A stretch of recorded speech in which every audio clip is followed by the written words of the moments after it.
Jesús, nos ponemos delante de tu presencia y tú eres el que mira nuestro corazón, tú eres el que mira nuestra buena voluntad. Hemos venido a recibir tu palabra y queremos que esta palabra penetre en nuestro corazón y rinda su precioso fruto abundante en nuestra vida. Y por ello nos disponemos a la guianza de tu Espíritu Santo cuando tu palabra nos esté siendo impartida. En el nombre poderoso de tu Hijo Jesucristo te damos gracias. Amén. Bien, el título es La Ley y la Gracia. El título de esta prédica es La Ley y la Gracia.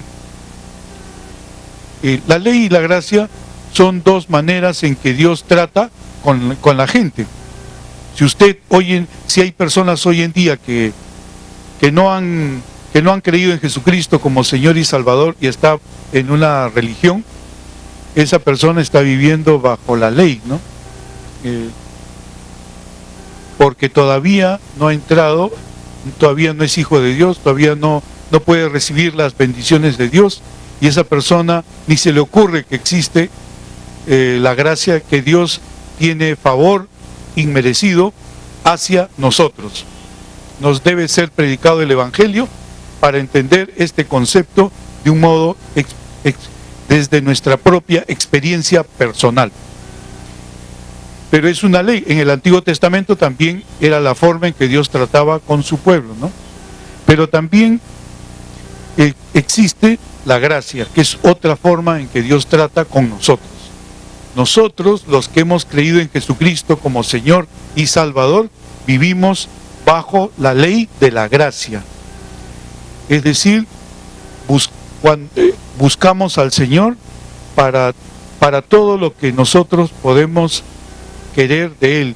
Si queremos conocerlo a Él más, tenemos que acercarnos a Él, conocer su palabra, y por gracia vamos a conocerlo a Él más y más, no por nuestro mero esfuerzo. ¿Saben que hay ahora muchas personas que tratan de agradar a Dios por sus trabajos, por su esfuerzo humano, ¿no?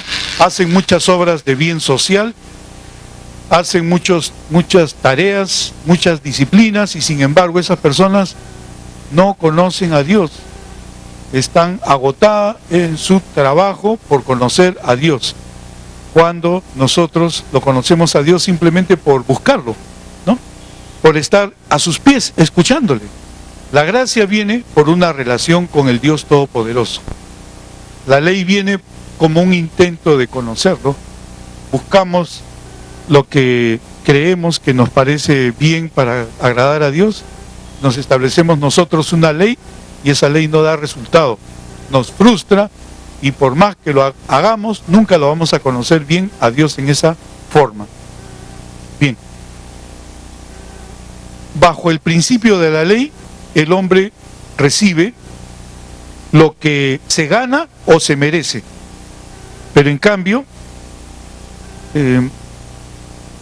bajo la gracia, el hombre se libra de lo que merece. ¿No es cierto? Bajo la gracia, el hombre se libra de lo que merece y recibe riquezas más allá de toda descripción. La salvación es un precioso tesoro que tenemos, ¿no? Pero ¿cuánto esfuerzo hemos hecho para merecerlo? Ninguno. Solamente nos acercamos a Jesucristo y creímos en Él y lo aceptamos como nuestro Señor y Salvador. Y la obra maravillosa de la gracia nos hizo hijos de Dios. No hicimos ningún esfuerzo en particular, ¿no es cierto? Y eso que empezó así, es así en toda nuestra vida y en todo ámbito, no solamente en el ámbito del conocer a Dios, no solamente en el ámbito financiero, en el ámbito de nuestro trabajo. Todo lo recibimos nosotros por gracia.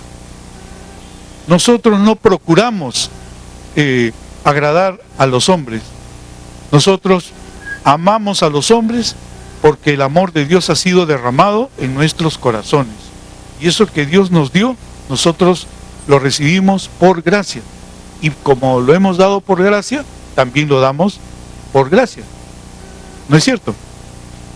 En cambio, el que busca ser bueno por sus propios esfuerzos, esa persona siempre está esperando ser recompensado porque piensa que ha hecho muchos méritos y que se merece una recompensa, con la consiguiente frustración que viene con eso, ¿no?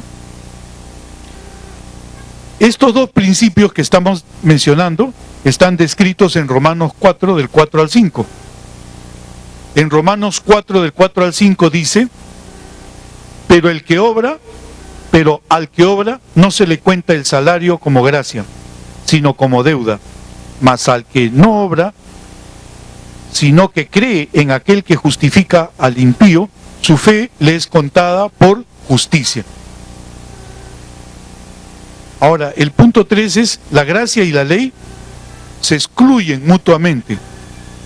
No pueden ser mezcladas la gracia y la ley. Hay una secta que dice, bueno, sí, tú debes hacer primero tus obras y luego recibir por gracia. No se puede hacer eso. La gracia no se puede mezclar con las obras. La gracia es el don inmerecido que Dios nos da para cualquier cosa que necesitemos, ¿no? Si usted quiere ser próspero, usted va ante la presencia del Señor, lo busca y Él le va a mostrar el camino. ¿No es cierto? En cambio, si usted quiere ser próspero por sus propios esfuerzos, usted puede intentarlo y de repente va a prosperar, ¿no? Pero, ¿qué sucede a veces? Que la persona dice, yo me gané esto por mi esfuerzo. Yo no tengo que darle nada a Dios porque todo esto me pertenece. Es mío. O en su casa también, ¿no? A su esposa le puede echar en cara y decirle, mira, yo no te doy nada porque todo esto es mío. Yo me lo gané con el sudor de mi frente. En cambio, tú no has hecho nada, ¿no? Es mentira, pero él piensa que por su esfuerzo se merece él la última palabra en todo. ¿Ve? Bien. Romanos 11:6 lo aclara. Romanos 11:6 dice, y si recibimos, ¿no? Y si por gracia, ya no es por obras. De otra manera, la gracia ya no es gracia. La gracia por sí misma es un regalo. No es que tú no trabajas por un regalo, simplemente lo recibes, ¿no es cierto? Pero si tú trabajas, al trabajar, tú ya esperas una recompensa. Y al ser recompensa, ya no es un regalo, porque has trabajado por ella, ¿no es cierto? O es trabajo, o es un regalo. O es obras, o es gracia. Bien, ahora el punto 4 es que la ley es un pacto condicional. La ley es un pacto condicional. Dios dice, si obedecéis, os premiaré. Si ustedes obedecen, les voy a premiar. Pero si desobedecen, tendré que castigarlos. Mejor dicho, quedarán expuestos, porque Dios no es el que dice, te portaste mal, ten tu cáncer, pues, para ver, próxima vez vas a aprender mejor. No, lo que sucede es que cuando una persona desobedece al Señor, se acerca más a Satanás y Satanás pues le puede hacer daño, ¿no? Pero no porque Dios lo quiso, sino porque la persona por su propia decisión se alejó de Dios y se acercó más a Satanás, y él viene para robar, matar y destruir. Entonces, en ese sentido, la persona que desobedece a Dios se expone a que el diablo lo ataque. En cambio, la gracia es un pacto incondicional. Es un pacto, no hay condiciones. La palabra dice, os bendeciré de pura gracia. O sea, porque yo quiero, les voy a bendecir, les voy a regalar mis bendiciones, regalar mis bendiciones. Y regalar no quiere decir que usted tiene que trabajar por ellas. Simplemente usted tiene que acercarse a Él y entender el corazón de Dios, y pedir y recibir. Eso es todo. Eso es todo lo que tenemos que hacer. Bien. El quinto punto es que la ley dice, haz, obra, ¿no? Haz, obra. Mientras que la gracia dice, cree. Si tú quieres acercarte a Dios por medio de las obras, nunca vas a llegar a conocerlo. Pero si tú buscas en su palabra, tú vas a entender que relacionarte con Dios es ejercitar la fe, es conversar con Él, es tratar con Él, es ver su palabra y lo que la palabra dice. Y entonces a través de ese conocimiento tú puedes conocer más a Dios, ¿no? Eso es lo que dice la gracia. La gracia dice que tú vas a conocer a Dios por creer. En cambio, la ley dice, haz esto para que puedas conocer a Dios. Eso es lo que sucede con algunas sectas, ¿no? Los adventistas, los testigos de Jehová paran tocando las puertas. ¿Por qué? Porque es por obras. Porque si ellos no lo hacen, no van a estar en el cielo terrenal, ni siquiera en el celestial. No van a estar en el cielo terrenal que ellos enseñan. Ellos dicen que en el cielo van a estar solamente los 144.000. ¿Quiénes son los 144.000? Pues todas sus directivas, ¿no? No la gente común y corriente. Un poco selectivo, ¿no? Bien, entonces la ley dice haz, mientras que la gracia dice creo.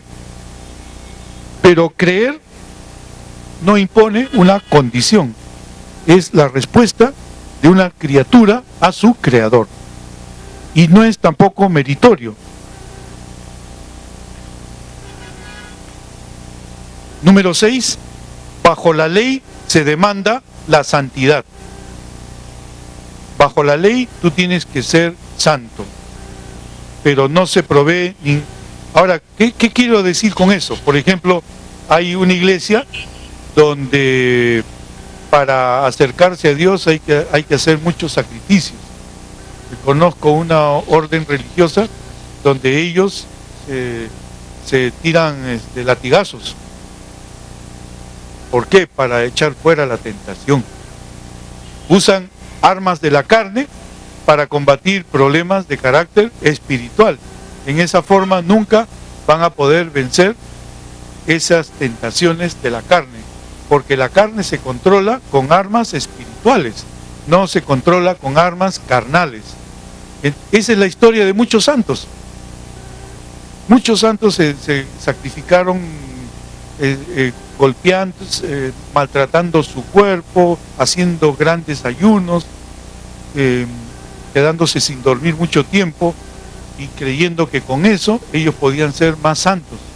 Pero más bien eso los expuso a que el diablo los engañara más, ¿no? Y empezaron a hacer prácticas un poco dudosas, ¿no? Es decir, atormentar su cuerpo. Por ejemplo, yo sé la historia de un santo que estaba atormentado con las tendencias a los pecados de la carne, y como no lo podía dominar, se tiró pues a una hoguera para que se le fuera la tentación. Esa es un poco la idea que está detrás de ese castigo. Sentir tanto dolor que ya se olvida de pecar, porque ya el cuerpo está diciendo pues chepa, ¿no? Pero esa no es la manera, y en esa manera usted no va a conocer a Dios. A Dios se le conoce por gracia. Lo que tú conoces de Dios, tú nunca vas a poder obtenerlo. Lo puedes obtener por gracia. Y si tú quieres hacer eso, tú tienes que simplemente acercarte a Él como hijo de Dios. Si no eres hijo de Dios, cree en Jesucristo y podrás conocerlo muy bien. Bien. Ahora, séptimo punto, la ley trae una maldición. La ley trae siempre una maldición. Gálatas 3, la segunda parte del versículo 10, dice, maldito todo aquel que no permaneciere en todas las cosas escritas en el libro de la ley, para hacerlas.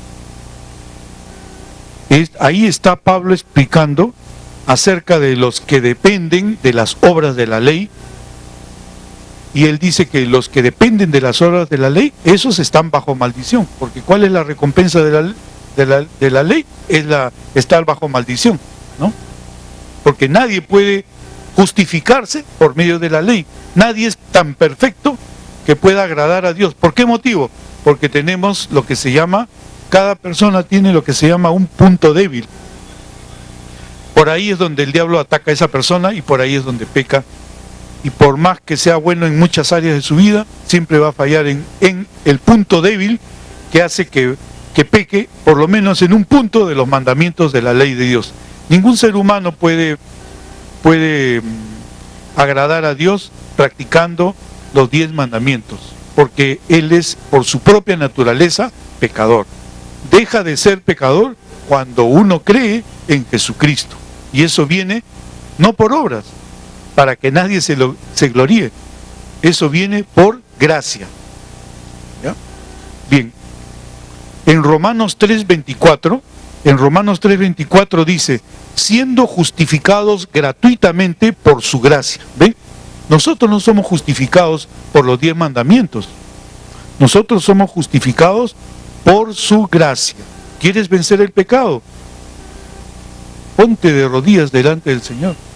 Habla con Él. Y Él te va a mostrar cómo se vence el pecado. Él es el único que sabe cómo eres tú.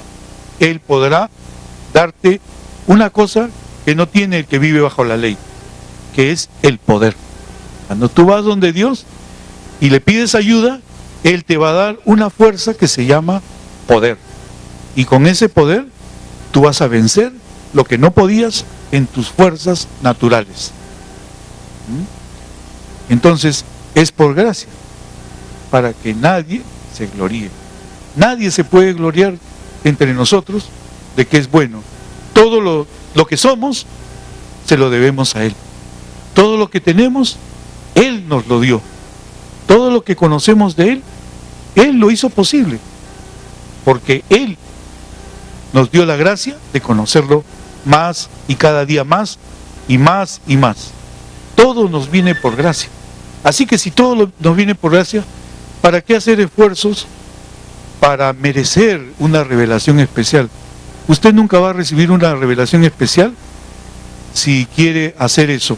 Usted tendrá una revelación especial si usted se acerca, busca la amistad de Dios, y Él entonces va a traer la revelación que usted necesita para su vida. Amén, hermanos. Ya. Bajo la ley, uno tiende a vanagloriarse. ¿Por qué? Porque uno dice, yo lo hice, pues yo soy lo máximo, ¿no?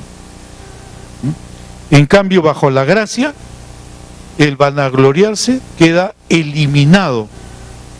La vanagloria queda eliminado, ¿por qué? Porque nosotros entendemos que todo nos viene, no por nuestro esfuerzo, sino por lo que Dios nos da. En Romanos 3:27 dice, ¿dónde pues está la jactancia? Queda excluida. ¿Por cuál ley? ¿Por la de las obras? No, sino por la ley de la fe. Punto 9. Bajo la ley no puede haber ninguna seguridad de salvación. Bajo la ley no puede haber ninguna seguridad de salvación. ¿Habré hecho todo lo que Dios quiere de mí para finalmente ser salvo? Eso es lo que se preguntan varias religiones, ¿no? ¿Habré hecho lo suficiente? Por ejemplo, los testigos de Jehová nunca están seguros de que son salvos, ¿no? ¿Por qué? Porque como ellos dependen de las obras, nunca saben si sus obras son suficientes. Están inciertos, no saben si son salvos y están inseguros. A ver si alguien así puede tener fe. No puede. ¿Alguien así puede acercarse a Dios? No puede. Para acercarse a Dios hay que recibir lo primero, la salvación, y después vivir por gracia, vivir por medio de la fe, no por obras. Ahora la fe nos va a llevar a actuar, pero en base a una relación con Dios, no en base a un código o mandamientos. Cuando usted dio el diezmo, ¿qué se nos invocó? Que nosotros preguntemos al Espíritu Santo para que nosotros podamos saber cuánto tenemos que dar, no en base a nuestros cálculos humanos, sino en base a lo que el Espíritu Santo, a la obra que el Espíritu Santo quiere hacer en usted, ¿no? Eso es lo que importa. No es el buen razonamiento, es lo que Él quiere hacer con usted. Pero el Señor me está pidiendo, pues, más de lo que tengo. Él tiene planes, ¿no? Pero si tú eres fiel a sus planes, Él tiene buenos planes para ti. Nunca te pide a ti para empobrecerte. Cuando Dios te pide a ti algo, es siempre para enriquecerte, siempre para que seas próspero, para que seas bendecido. Entonces, bajo la ley no puede haber ninguna seguridad de salvación. Nadie podrá saber si ha efectuado las obras suficientes para salvarse. En cambio, bajo la gracia, nosotros tenemos que trabajar todos los días para saber si somos salvos. ¿Alguno de nosotros? Nadie, ninguno de nosotros tiene que trabajar para saber si es salvo. Bajo la gracia, nosotros sabemos que somos salvos desde que aceptamos a Jesucristo como Señor y Salvador. Y nadie tiene que estar trabajando para que cada día estar seguro de su salvación. Ya somos salvos. Nos han regalado la salvación, que no tenemos que hacer nada especial para merecer la salvación cada día. Ya somos salvos para siempre, ¿no? Entonces, ha sido un regalo el que hemos recibido. Estamos seguros, no tenemos que gastar nuestras fuerzas para merecer una salvación cada día. Ya somos salvos. ¿Por qué? Porque nosotros hemos recibido un regalo. Y el regalo se da para siempre. Es nuestro. 10º punto. Una persona bajo la ley no podría tener una verdadera seguridad debido a que no podría hallarse segura de que continuaría cumpliendo con los requisitos. En cambio, bajo la gracia, el creyente goza de seguridad eterna. Juan 10, 27 al 29, mis ovejas oirán mi voz, y yo las conozco y me siguen, y yo les doy vida eterna y no perecerán jamás, ni nadie me las arrebatará de mi mano. Qué tal declaración tan poderosa, ¿no? Él nos ha regalado, y ese regalo nadie nos lo podrá quitar. En el versículo 29 de Juan 10 dice, mi Padre me las dio, o sea, las ovejitas, es mayor que todos, y nadie las puede arrebatar de la mano de mi Padre. Punto número 11, no hay salvación por la ley. No hay salvación por la ley. Dios nunca dispuso que nadie se salvara por ese principio. El propósito de la ley es mostrar al hombre que es un pecador, ¿no? El propósito de la ley es mostrar al hombre que es un pecador. Nada más, esa es la función de la ley, demostrarle su condición de pecador. Romanos 3:20 dice, ya que por las obras de la ley ningún ser humano será justificado delante de él, ni el conocimiento ningún ser humano será justificado delante de él. No podemos justificarnos por las obras de la ley. Punto número 12, la salvación es por gracia. La salvación es por gracia. Efesios 2, 8 al 9. Efesios 2 del 8 al 9 dice, porque por gracia sois salvos por medio de la fe. Y esto no de vosotros, o sea, no por su esfuerzo, pues es don, regalo de Dios. No es por obras, para que nadie se gloríe. Entonces, es un don, un regalo libre y sin reservas que Dios te ha dado a aquellos que reciben a Jesucristo como Señor y Salvador. Número 13. Bajo la ley aparece el poder del pecado. Romanos, usted puede referirse a Romanos 7 del 8 al 13. A Romanos 7 del 8 al 13. Bajo la ley aparece el poder del pecado. ¿Por qué? Porque la ley no cambia, la ley no cambia su naturaleza de pecado. Usted es pecador por naturaleza. Así que la ley simplemente se vuelve un desafío para usted. Si es un pecador que todavía no se ha entregado al Señor, se vuelve un desafío y entonces usted le empieza a transgredir la ley más bien. Usted no ha visto a los niñitos de 5 años, ¿no? Que su mamá dice, no salgas por la puerta, y el chiquito Contreras, pues, ¿no? Se sale por la puerta, no haga tal cosa, y él lo hace. Hay algo en nuestra naturaleza que nos hace, que ante la presencia de la ley, nos hace transgredirla. ¿No es cierto? Bueno, eso es, ¿por qué? Porque el corazón del hombre tiene que ser transformado en un nuevo hombre, cuando cree en Jesucristo como Señor y Salvador. En cambio, bajo la gracia, el pecado es despreciado. ¿Por qué? Porque cuando estamos viviendo bajo la gracia, nosotros tenemos poder y autoridad contra el pecado. Lo que antes nos dominaba y nos impulsaba a pecar, ahora no tiene ningún poder, porque nosotros tenemos una autoridad contra estas tentaciones que vienen a nuestro cuerpo o a nuestra mente.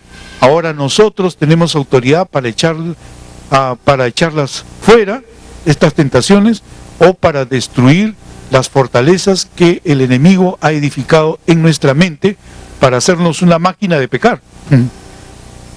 Nosotros tenemos autoridad y cuando lo usamos podemos ir echando abajo todos esos malos hábitos, todos esos pensamientos que nos asediaban y que no nos podíamos librar de ese esquema de pensamientos que el diablo había edificado con tanta paciencia. Pero si usted dice, en el nombre de Jesús, yo maldigo este tipo de pensamientos que me vienen a asediar, y ahora los maldigo desde sus cimientos y los echo abajo en el nombre de Jesús. Cuando esos pensamientos vienen a nosotros y nosotros empezamos a orar en lenguas, entonces nuestra mente empieza a ser lavada por la palabra, limpiada por la palabra, y empezamos a darnos cuenta que ese poder que antes nos oprimía, nos mantenía esclavizados, ya no tiene ninguna autoridad, y entonces nosotros, frente al pecado, lo menospreciamos. Entonces, bajo la gracia, el pecado es menospreciado. Entonces, el recordar lo que nuestros pecados costaron a Jesús, nuestro Señor, hace que nosotros nos alejemos de los pecados, ¿no? El considerar todo lo que sufrió Jesús por nuestros pecados, para nosotros es la base para alejarnos de los pecados. A ver, vamos a ver si tenemos todavía tenemos unos minutos. El punto 14 es, bajo la ley, nunca terminamos de trabajar para agradar a Dios. Esta es la razón por la que el sábado, el séptimo día, venía después de una semana de trabajo. En cambio, la gracia nos habla de una obra acabada. La gracia nos habla de algo que Jesús ya concluyó. Nuestra salvación ya concluyó. Nosotros no necesitamos, una vez que hemos sido hechos salvos, ya no necesitamos ser salvados. Lo que necesitamos es acercarnos al Señor.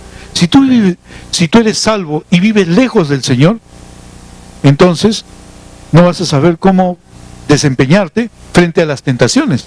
Y de repente vas a caer. Pero no es por culpa de Dios, es porque tú te has alejado de Dios.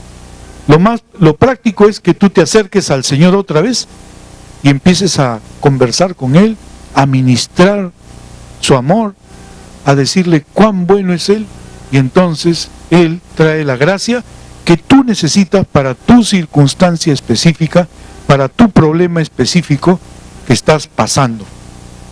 Entonces, esa gracia ya ha sido conseguida por Jesucristo en la cruz, ya lo tenemos. No tenemos que luchar por esa gracia ni nada, solamente tenemos que acercarnos a Dios y vivir en obediencia a Él. Bien, número 15, la ley nos dice qué es lo que el hombre debe hacer. La ley nos dice qué es lo que el hombre debe hacer. En cambio, la gracia nos revela lo que Dios ha hecho en Cristo.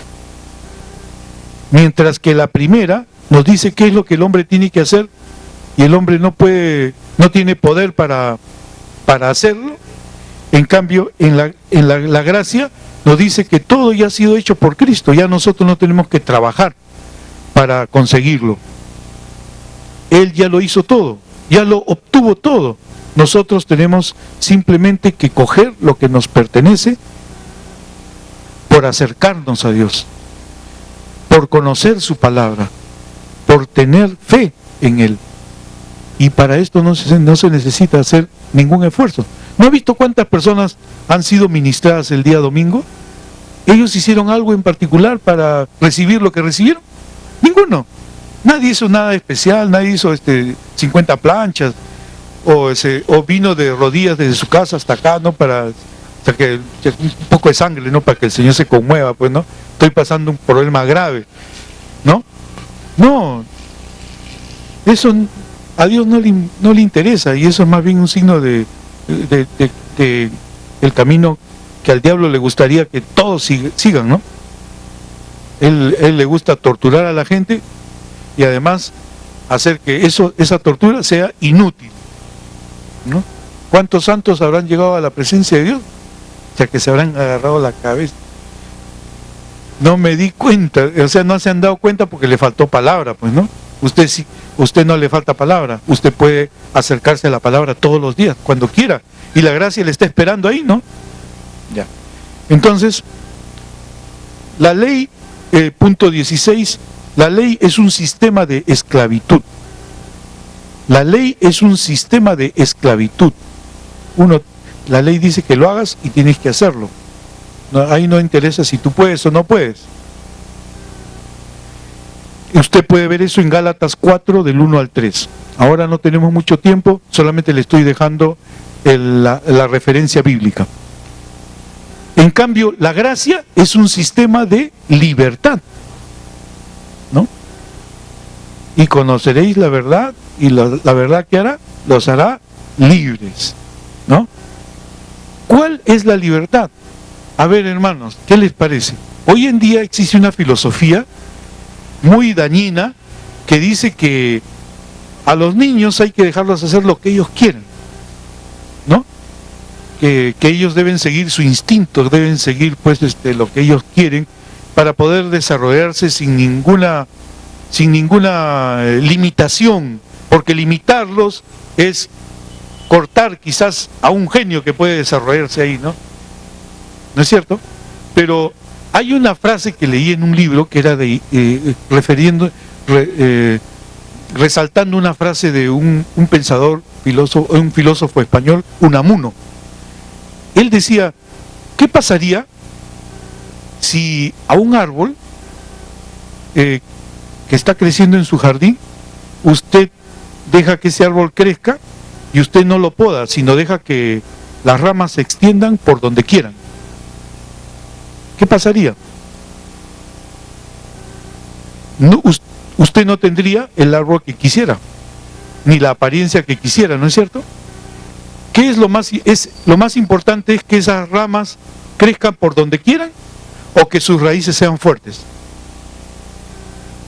Para que un árbol crezca y permanezca muchos años, usted tiene que asegurarse de que ese árbol tenga raíces fuertes y que sea bien plantado y que reciba pues el abono, el trabajo adecuado para que ese árbol pueda crecer bien, ¿no es cierto? Y por otro lado usted va a controlar las guías de las ramas para que nunca estén extendiéndose demasiado y choquen con el cable eléctrico, que de repente usted agarre el árbol, mi arbolito, y se le sale una permanente, pues, ¿no? Y ha habido personas que sin querer queriendo, yo recuerdo el caso de una famosa investigadora, estaba en un día de Navidad en su jardín y habían puesto en las plantas, habían colgado las lucecitas de Navidad. Entonces, ¿qué hizo ella? Ella fue a aprenderlos y tocó las plantas sin darse cuenta que habían regado y se electrocutó.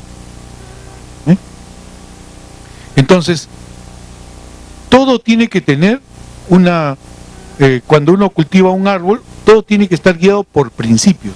Y cuando uno deja que un arbolito crezca de cualquier forma, es lo mismo que un ser humano, ¿no?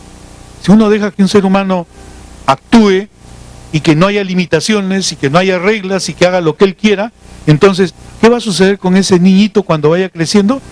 Va a crecer sin principios morales, va a crecer sin valores, va a crecer creyendo que él tiene derecho a cualquier cosa.